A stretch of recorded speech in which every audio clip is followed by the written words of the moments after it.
নমস্কার, আমার আসামিনী ব্লগে আপনাদের সবাইকে অনেক অনেক স্বাগত।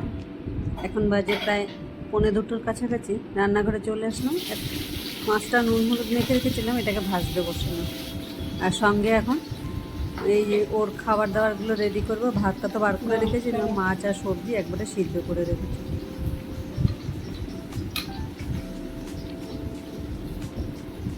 ও ঠিক বুঝতে পেরেছে, ওর জন্য আমি খাবার বার করছি। ও আমার সঙ্গে সঙ্গে রান্নাঘরে চলে আসে, এই যেখানে দাঁড়িয়ে আছে, ও জানে ওইটা ওর খাবার।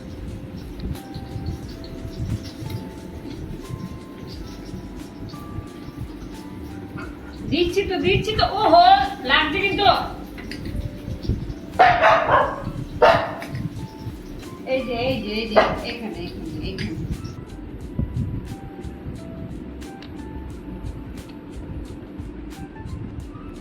দাঁড়ান, আগে ওর খাবারটা দিয়ে আসি। ওর খাবারটা যতক্ষণ না দেবো ওই ভেবে পিছনে পিছনে ঘুরতে হবে। এসে বাসনপত্রগুলো সব একসাথে করে উঠিয়ে নিই। এবার নিজের জন্য মাছটা ভাজা হয়ে এসছে, এবারে নিজের জন্য ভাত বেড়ে নিই। আজকে দুপুরে রান্নায় আছে, কালকের পেঁপে দিয়ে মুগ ডাল ছিল সেটা আছে, আর আলু বাদাম পেঁয়াজে একসাথে ভেজেছি, আর সঙ্গে মাছ ভাজা।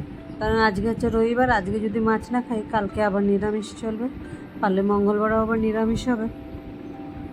সেই জন্য মাছ যেহেতু ছিল, এক পিস আমার জন্য ভেজে নিলাম, আর এক পিস মাছ বার করে সবজি দিয়ে সব ওর জন্য সিদ্ধ করে রেখেছি। সব সিদ্ধ করে এক বাটি রেখে দিই, স্টিলের বাটি দিয়ে। মোটামুটি 3-4 দিন ওর দুবেলা করে হয়ে যায়।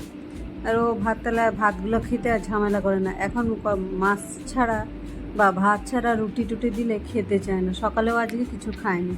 এই এখন ভাতটুকু দিলাম, এটাই যতটুকু খাওয়ার খেয়ে নিল। কিন্তু এটাতে মাছ যেহেতু ছিল, কোনো কিছু আর করেনি, কিন্তু ভাতগুলো সুন্দর খেয়ে নিল। আর পেঁপে এসে মাছ ভাজার করার মধ্যে ডালটা দিয়ে দিলাম, একটু গরম করে নিই। তারপরে দুপুরবেলা নিয়ে খাওয়া দাওয়াটা সেরে নিই। রবিবার দিন আর এক্সট্রা কিছু নেই। মনে মনে ছিল যেন ঘরের মধ্যে লোটে মাছ আছে, কিন্তু যখন মাছগুলো বার করতে গেলাম দেখি না, লোটে মাছ একদমই নেই। খেয়ে ফেলেছি যে মনে নেই।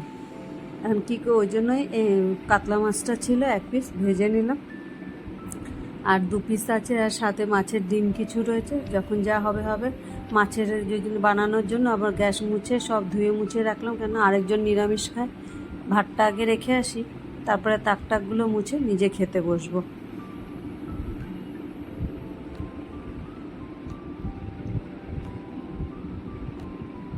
সমস্ত কিছু করে রান্নাঘর পরিষ্কার করে নিয়ে নিলাম। আলু বাদাম পেঁয়াজে ভাজা, মাছ ভাজা, একটু ভেন্ডি ভাজা, শসা, লেবু আর লঙ্কা, সাথে ডাল। আর লঙ্কা যেহেতু আছে সঙ্গে, তো আমার একটু নুন লাগবে, এই জন্য কাঁচা লঙ্কাটা নিয়ে ওই যে একটু নুন নিয়ে নিলাম। রবিবার দুপুরটা এইভাবেই পার করলাম। আজকের ব্লগটা কেমন লাগলো? ভালো লেগে থাকলে একটা লাইক করে দেবেন।